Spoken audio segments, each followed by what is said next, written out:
শ্রীকৃষ্ণ ও রুক্মিণীর বিবাহ কাহিনী।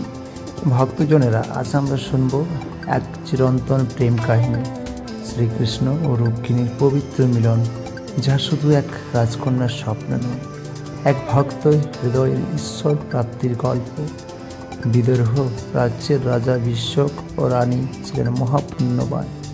তাঁদের কন্যা রুক্মিণী ছিলেন অতুলনীয় রূপ ও গুণে ভরপুর। শৈশব থেকে তিনি শুনতেন শ্রীকৃষ্ণের মহিমা, কংসবধ, কালীয় দমন, গোবর্ধন পূজা আর তার অসীম করুণা। রুক্মিণীর হৃদয় ভরে গেল শ্রীকৃষ্ণ প্রেমে। তিনি ভাবলেন যে পরমেশ্বর সমগ্র বিশ্বে ধারণ করেন, তিনি আমার হৃদয়ের প্রভু। কিন্তু ভাগ্য অন্যরকম পরিকল্পনা করেছিল। রুক্মিণীর ভাই রুক্মী ছিলেন অহংকারী। তিনি চেয়েছিলেন তার বোনের বিয়ে যেন কৃষ্ণের শত্রু শিশুপালের সঙ্গে হয়। রাজ্য জুড়ে সাজানো হলো মহাবিবাহ উৎসব, কিন্তু রুক্মিণীর হৃদয় কাঁদছে, প্রভু কৃষ্ণ তুমি কোথায়? আমাকে উদ্ধার করো। রুক্মিণী এক বিশ্বস্ত ব্রাহ্মণকে দিয়ে কৃষ্ণের কাছে পাঠালেন এক গোপন পত্র। সেই চিঠিতে তিনি লিখলেন, প্রিয় কৃষ্ণ, আমি তোমারই ভাবিনি, অন্য কারো নয়। যদি তুমি আমাকে গ্রহণ না করো তবে আমি এই দেহত্যাগ করব।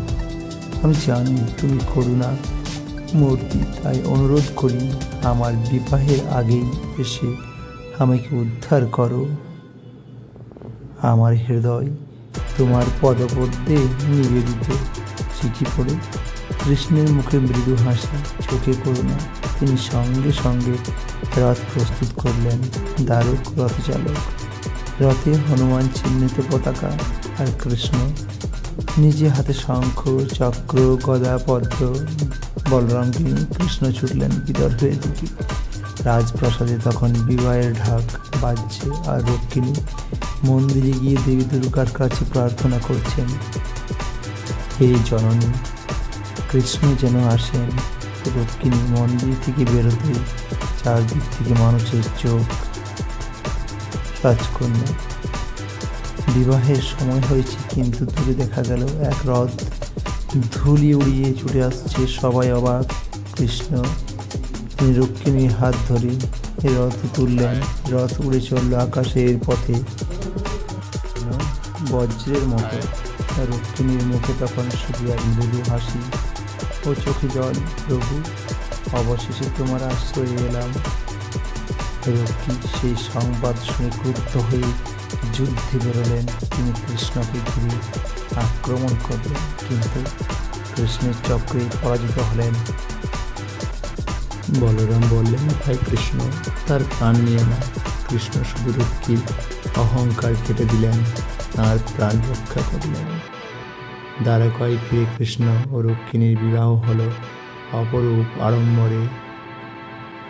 দেবতারা স্বর্গ থেকে ফুল বর্ষণ করলেন, গঙ্গা যমুনা মিলন ঘটল, আকাশে শঙ্খধ্বনি, আর ব্রহ্মা, শিব, ইন্দ্র সবাই আশীর্বাদ দিলেন।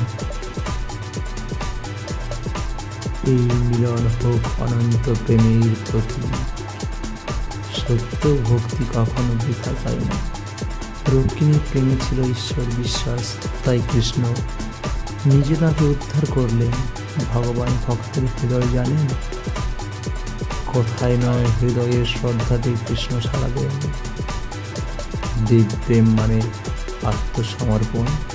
রুক্মিণী নিজেকে সম্পূর্ণভাবে ভগবানের কাছে সমর্পণ করেছিলেন। ভক্তরা, শ্রীকৃষ্ণ ও রুক্মিণীর এই কাহিনী শুধু প্রেমের নয়, এটি বিশ্বাসের প্রতীক। যখন হৃদয় সত্য হয়, ভগবান নিজে এসে জীবন বদলে দেন। আপনাদের যদি এই কাহিনীটি ভালো লেগে থাকে তাহলে কমেন্টে লিখুন জয় রুক্মিণী কৃষ্ণ। আর পরের বুধবারের কাহিনী, শ্রীকৃষ্ণের গীতা উপদেশ দেখতে ও শুনতে মিস করবেন না। ভালো থাকুন, সুস্থ থাকুন।